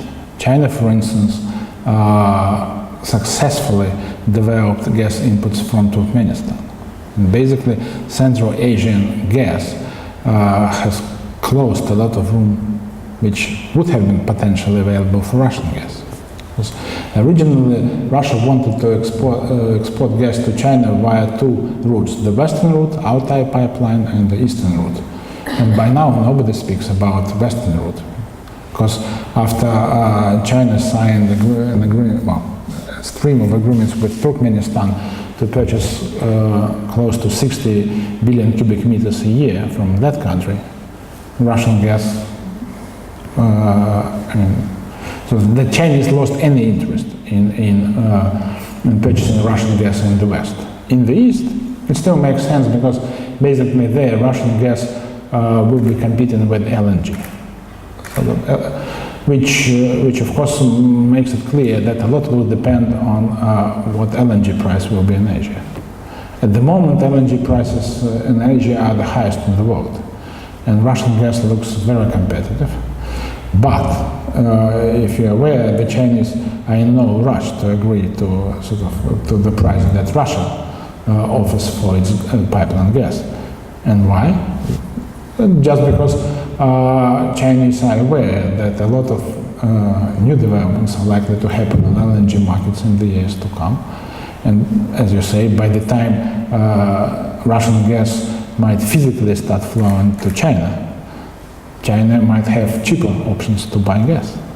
So it is a pretty sort of complicated story. We know, I mean, both sides. We know that from the Russian side, it just doesn't make sense to build a pipeline with capacity of less than 30 billion cubic meters a year. And I mean, it's basically if you sell less than 30 billion cubic meters a year, it's not likely to be a profitable business.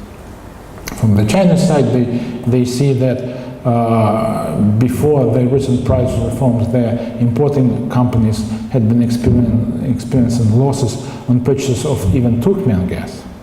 So why would China agree to buy Russian gas at a higher price if they bear the losses on that? But basically, again, we still think that there is room for like 30 to 40 billion cubic meters in northeastern China. But again, it might well be the case that it would be more prudent for Russia to develop LNG capacity in the Far East. Because an advantage of LNG over pipeline gas is that you're not tied to one market. If one market doesn't want to swallow your gas, you try to find some other market. With pipe gas, you are doomed to sell it to just one customer. So again, it's an interesting thing to watch. We might see some agreement by the end of this year, just because a difference in price or bid and offer price have come closer. But still, I think that unless Russia offers a pretty significant discount to current prices, the Chinese won't buy this gas. You make a follow-up question. If Russia is unable to sign a deal with high enough gas prices, what do you think this means for the viability of expensive Eastern Siberian fields and partnership between Rosneft and Exxon to develop such fields? Well, actually, it is true that it is more expensive to develop gas in the Russian Far East than in the traditional provinces. On the other hand, there is an advantage in these fields, which is that they are basically wet gas. They are liquid rich. which actually, if you look at the experience of the US, does not impede, it actually helps developing these fields, because you basically cover your cost by selling liquids, and then you get gas as a byproduct which you can sell at any price, and it's still sort of profitable. So I wouldn't just say that it's more expensive to develop them. I would say that it has a lot of advantages. The problem is that you need markets. I mean, for liquids, market is global. I mean, worldwide. For natural gas, for pipe, it's one market. For LNG, it's still the whole of Southeast Asia, which will need more gas, be it Korea, Japan, India, China. So I think gas in Eastern Russia will be developed, and sort of LNG plants will justify building both pipelines and LNG plants to export Russian gas. Of course, one thing which one has to understand is that it will require much more cost management that Russian producers, particularly monopoly producers, are used to. Again, it's no secret the Russian pipelines are the most expensive in the world. I'm not talking about sort of Arctic pipelines. I'm talking about pretty regular pipelines. And why? Again, to give you one anecdote which was published in August, I think. Sort of one guy who fled Russia sort of published an article on how much Gazprom overpaid on building just 19 railway bridges in Yamal. $600 million. And that was just an expertise by the designing sort of institute which designed these bridges, and then they went there and saw that what was supposed to be built from concrete was built from wood. And then just they compared cost and said, but Gazprom paid for concrete, not for wood. And it gives one just an example of how much room in sort of cutting cost is there in Gazprom. And my point is that because of this higher competition, both domestically and on external markets, they will either become more efficient and prepared to sort of cut costs and become competitive at low prices, or they go bust. I mean, that's pretty simple. Final question. I have a question about the tax pipeline. Last time you visited the decision had not yet been made whether the U.S. and the first single to go up or down. And I'm wondering if you could speak a little bit more now about the considerations or With Rosneft, you mean? the tap pipeline. Oh, tap pipeline, yeah. Oh, yeah, we've made a decision, that we made a decision on the sort of evacuation route. So it will be tap pipeline, not Western Nabucco. For those who are unfamiliar with this, we are talking about gas production in Azerbaijan and about us, BP, being involved in a consortium which will develop Shah Deniz 2 gas field there. And sort of basically given that it's gas produced in Azerbaijan, it needs to be sold somewhere.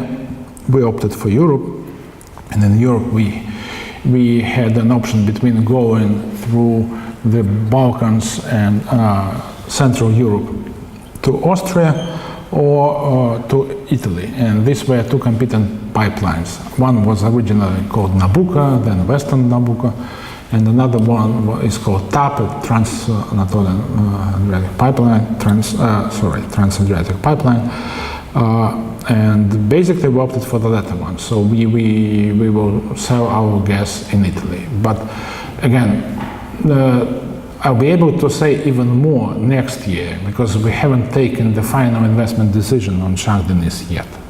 It will be taken by the end of this year. So we have sort of chosen between pipelines.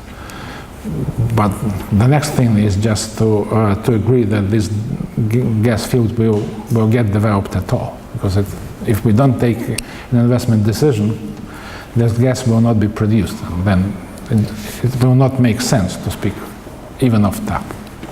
So let's wait. I mean, that's an ongoing process. And actually, in terms of sort of global energy picture, I think our gas, and we are going to sell only about 10 billion cubic meters from Shagdanis to Europe. It is not less or even more interesting to look at what will happen in Israel or between Cyprus and Israel, because Israel is considering building a 16 BCMA pipeline to Turkey, which might, I mean, end up either in Turkey, I mean, this gas, or in Europe too. So again, that actually gives one a clear idea of how fast gas markets are changing. And sort of some things which nobody thought about just a few years ago would be really crucial ones in just a few years.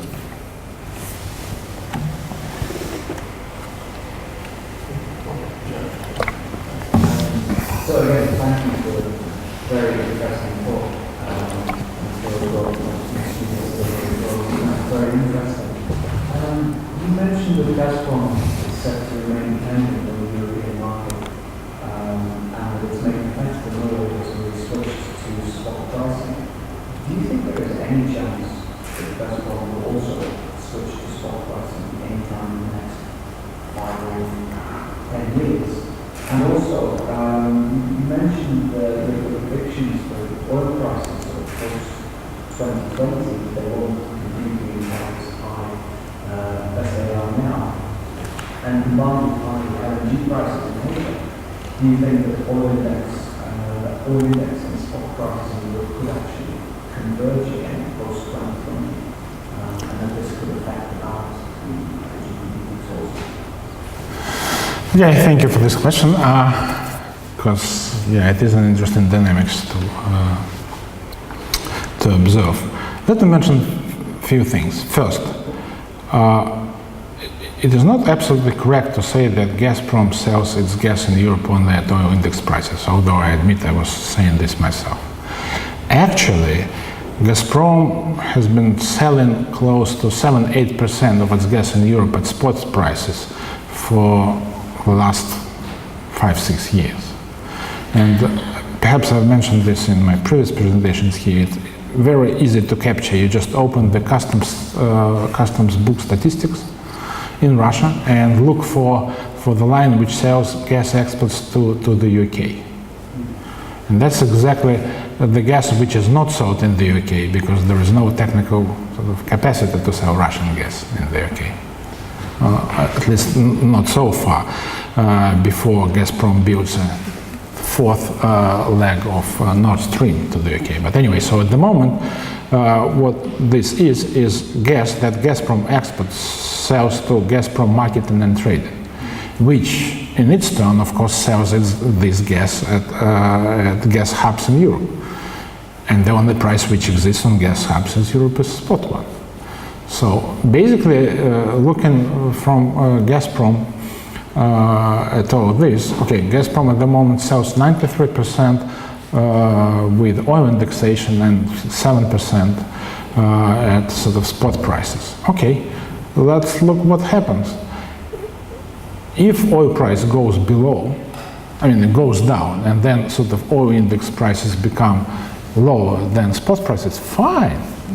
Gazprom will sell more via Gazprom Marketing and Trading. I mean, that's not a problem. They know how to do that. So for them, the current situation, how unpleasant that might look from the European end, it's a pretty pragmatic and rational one.